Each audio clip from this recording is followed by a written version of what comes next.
TomoNews presents Plus-Sized Humans. Heaviest woman on Earth gets set for extreme weight loss surgery.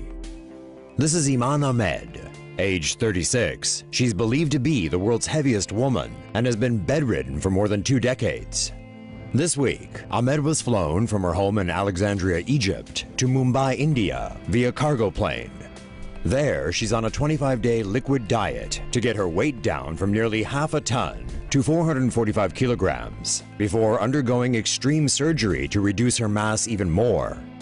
And going from these photos, the journey to the aircraft was an operation in itself. First, they had to construct a special bed for Ahmed to be transported in. Then, part of her bedroom wall was knocked down so that she could be fished out by crane. She was then transported to the airport and loaded into the hold of the cargo plane. Ahmed suffers from elephantiasis, a condition that causes the body to fatten, and that's just one of her many medical dilemmas. She can't speak or use her right arm or leg because of a stroke. And on top of that, she's got diabetes, gout, high blood pressure, and restrictive lung disease. Ahmed will be operated on at Safi Hospital, where India's top obesity surgeon, known as Dr. Mufi, has taken her on pro bono. During the op, Ahmed's stomach will be cut down to around 15% of its original size. Surgeons eventually hope to reduce Ahmed's weight to less than 100 kilograms through various medical procedures over a 4-year period, meaning the battle to save Ahmed's life is going to be a long and potentially dangerous one. World's heaviest child diets to save his life. A boy in West Java, Indonesia had to go on an emergency diet after his parents feared his morbid obesity may be threatening his life. Arya Permana is only a decade old, but already weighs an eye-popping 192 kilos. The boy's mom claims he was born normal and only recently began rapidly gaining weight. He's grown so large that he's had to wear a sarong, since no clothes fit him. He was forced to leave school after his extreme weight made it difficult to walk and move around. As a result, the 10-year-old spends most days lying around watching TV or playing on the phone. Permana is perpetually hungry and eats 5 large meals a day. Despite this, doctors haven't been able to find anything wrong with him, even declaring the big boy healthy. His parents aren't convinced though, and put him on a strict brown rice diet to get him back to a decent size, and hopefully away from the jaws of death. Sekarang ya makan nasi, iya. Makan ringan gitu. Makanan nyemil, cemilan suka.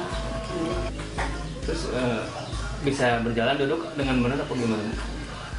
Jalan bisa, tapi nggak jauh. Suka sesak napasnya. Cuman duduk, tiduran di sini. Di rumah. Masalah yang dihadapi saat membesarkan Arya selama sampai sekarang itu dari pertama? Yang membesarkan Arya? Pas mulai ada perubahan ini, apa kesulitannya? Ya sulit, dia susah jalan. Ke sekolah susah, nggak bisa jalan, katanya sesak napas. Arya sehari makan berapa kali? 3. Kalau sebelum-sebelumnya? North Korea wants China to stop calling Kim Jong-un fat.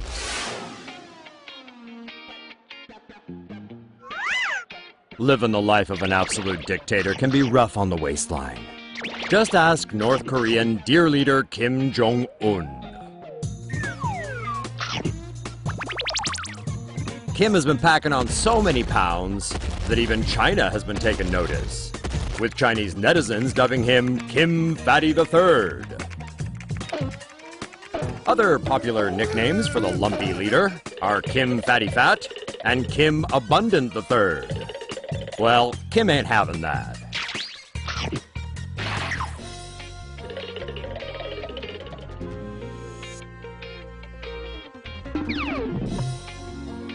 North Korean officials have asked their comrades from the north to stop with the name-calling before heads start to roll.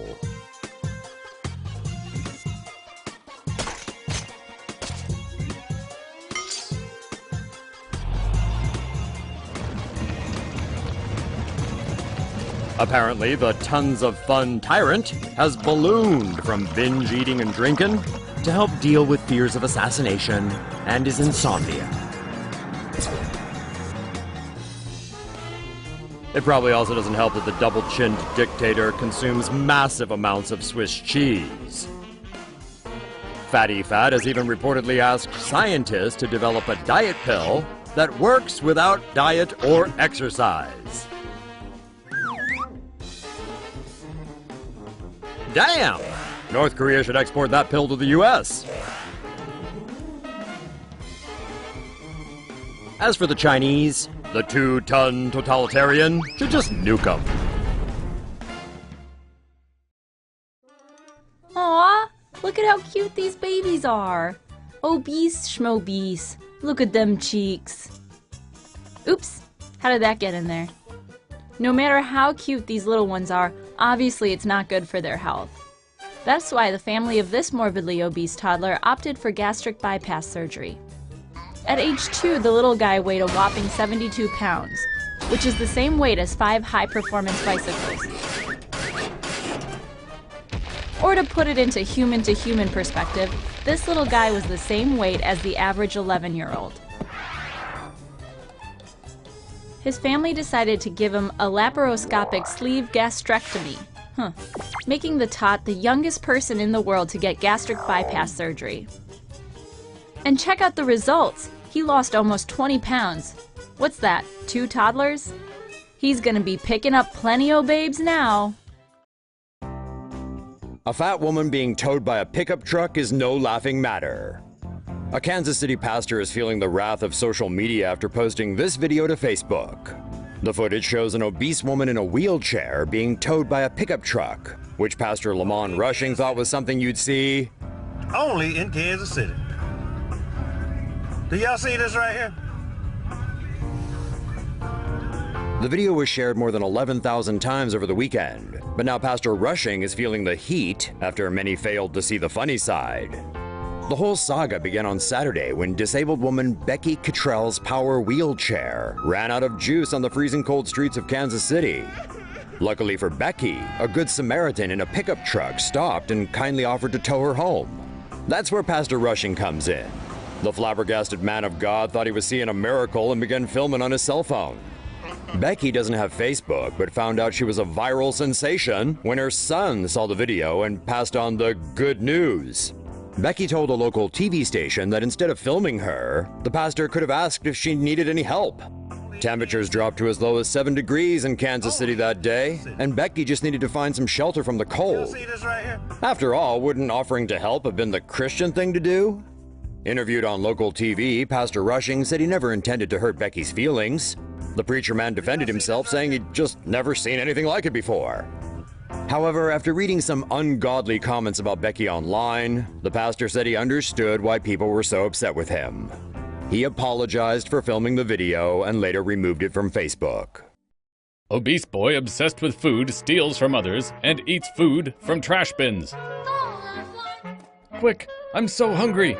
This 14-year-old boy, Xu Zhoulei, from Jiangxi in southeastern China, has been called a range of names from pudgy to fatty. He now weighs 330 pounds with a leg circumference of nearly 3 feet. Xu has been obsessed with food ever since he was a baby and always had trouble with his weight. He would cook noodles in secret even after his family tried stopping him from eating too much. If there was nothing left to eat at home, he would ask for extra food from classmates at school, which sparked complaints from their parents. He's been known to ask employees at a duck shop to give him the discarded duck butts as a snack. He also stole food from others and picked scraps from trash cans. Xu's anxious parents are asking the public for help because the boy is beginning to show signs of organ failure, which is fatal to people who need organs to live. Obese woman behaves strangely in public. Haley Morris Cafiero is a photographer from Memphis whose pictures have gone viral recently. Although the photographer appears in all the pictures, she's not intended to be the subject of them. Morris Cafiero says it's the reaction of passersby that she's trying to draw attention to. The photographer claims that people are giving her critical looks because she's overweight. John Feinstein of the Humble Arts Foundation praises Morris Caffiero's ability to draw attention to global attitudes about weight, fat shaming, and other issues related to body identity. Fat shaming? Really? So those aren't just the friendliest cops ever? And here you're standing in the middle of a busy sidewalk holding a giant map. If you're awkwardly posing for pictures in public areas, how can you expect people not to look at you? And when people do, how is this considered a critical look? If you've already accepted the way you look, that's great. So does it really matter if others accept you or not? Your happiness shouldn't depend on the non-verbalized thoughts of strangers. Morris Caffiero's raising money through Kickstarter for a book of her pictures, but she probably won't get any more attention from us. Obese Chinese man slips and falls. 20 people try to help him back up. This past week, a man in Wuhan, China, took a spill on a city sidewalk and needed the help of roughly 20 people to get back on his feet. From the time he was a boy, 27-year-old Zhao Huang has been on the heavier side due to a genetic factor involving endocrine abnormalities. Weighing in at almost 500 pounds, he's believed to be the fattest person in the city. Unable to get a job, he spends most of his time playing video games. Zhao's family has been trying to keep him on a diet, but he recently got dizzy and slipped in the bathroom. Following a week of treatment in the hospital, Zhao was released, but before his mother could get him into a taxi, he slipped and fell again. Unable to get back up on his own, a crowd of people started to form around him. His mother called police officers to help, but their combined strength was not enough. Firefighters then arrived on the scene and tried using their own strategies, but nothing worked. Eventually, the team of emergency officials decided the best thing to do was to roll Zhao onto a board. Once on the board, the group of about 20 people then used all their might to lift up the board and transfer all 500 pounds of Zhao onto a stretcher. The good deed took roughly 2 hours and a total team effort, but the big guy must have been grateful to be back up and on his way. Super obese baby rescued by charity in Colombia. Meet Santiago Mendoza, an 8-month-old Colombian boy who already weighs as much as the average 6-year-old. That's a whopping 44 pounds, or almost 20 kilograms. Santiago was recently transported from his village of Valledupar to the capital, Bogotá, by a charity called the Chubby Hearts Foundation, after his mother, Eunice Fandinho, wrote to them asking for help. Fandinho admitted she felt guilty about her son's weight, saying she gave him milk or food to calm him down every time he cried. She said she had been practically confined to her house, as Santiago was just too heavy to carry around. The Titanic toddler will now be evaluated by specialists, who will then try to bring his weight down to a more manageable level.